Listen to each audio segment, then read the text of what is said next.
Hello. Today I'm going to talk about an academic library located in the Pacific Northwest, and I refer to it as Library PN. One of the things that is very critical to this library is the motto, "It takes a whole university to educate the student." It is something that every reference librarian there is an advocate for, especially dealing with a very diverse socioeconomic student population. So some background information about this library. It is a community college. It serves roughly 20,000 students between 3 different campuses. This library is only located at one campus, but it is one of the more popular libraries. As I said before, it serves a very diverse socioeconomic population, including exchange students, English language learners, high school diploma seekers from all walks of life. Their programs include high school diploma, associate's degrees, technical degrees, and certificates, and 5 bachelor programs, with talks of potentially putting in a 6th bachelor program. The library itself has 70 computers located within it, 1 makerspace, which is a design lab for graphic and media art students with Apple computers and various printers, including a 3D printer. Group project rooms, which have large screens that they can plug in their laptops into so that students can practice group projects. And there's what I found really cool, a separate dining space located at the front of the library where students can eat food before going off and doing their research endeavors. And as you can see in the picture, an Ask Desk. They got rid of the reference sign a few years ago and switched it to Ask, because they believe every question should just be able to be answered at that desk and not just information inquiries. So the scenario I'm going to talk about is not one that just happened to the librarian, it happened to me specifically.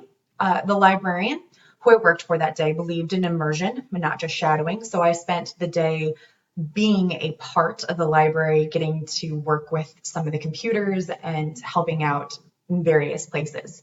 At the time that this scenario happened, the reference librarian was occupied. She was helping a student on a quick little thing, and I was inputting a reference transaction into the system because they log every transaction.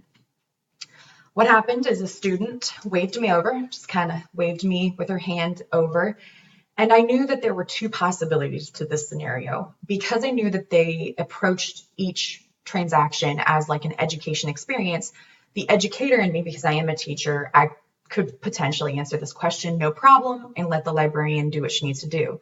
But if I couldn't, I knew I could tell the student the situation and I could just go get the librarian when she was done helping the other student. As it turned out, it was something I could help out. It was reading a rubric for a professor, and the student was clearly frustrated. You could just see it on her face. And I knew this is something I could handle. So what I did is I quickly read through the rubric, and I knew exactly what the professor was wanting. And I asked the student, this is a paper on a reference or a Renaissance artist. Who do you want to do this paper on? Do you know? And with that, we kind of got the ball rolling with the conversation. And so I took who she wanted to do it on, and then I broke the rubric down step by step, like saying, okay, the professor wants this in your introduction. He doesn't want more than a paragraph. It's just a brief summary. So don't go too crazy with the background. And I made sure that as I described each section, I pointed it out in the rubric and showed her where the professor was mentioning these things. And when the librarian came to us after she finished with the other student, she showed the student how to use the online system to do this research, which was extremely helpful. The result of this whole thing was the frustration was no longer evident in the student's face. She seemed more relaxed and just happy that she got the project. The student was still working when I left for the day, which is a positive sign, because if she was still frustrated, I think she would have eventually left, but she was plugging away on that assignment. And the student also expressed thanks. It wasn't just a kind of, thank you. It was, thank you so much for helping me. I get this now. And you could see it in her face, really could. And the next day, which kind of made me feel good because I didn't want to overstep my bounds, I got an email from the head reference librarian of that library saying, "Thank you so much for stepping in when our librarian was busy and you knew what to do and you really helped that student out." And it made me feel really good about how I approached this. My final thoughts on this whole experience. Library PN is an excellent example of warm approachability. I was greeted every time I walked through that door, and very warmly. Their interest, they're always interested in whatever the student is presenting, even if that interest or what the student has is not the most interesting thing to that librarian. Their listening and inquiring skills are excellent because they have such a large population of ELL students. This is critical, and they demonstrated it was awesome. And I also really appreciated that they believed in educating the whole student.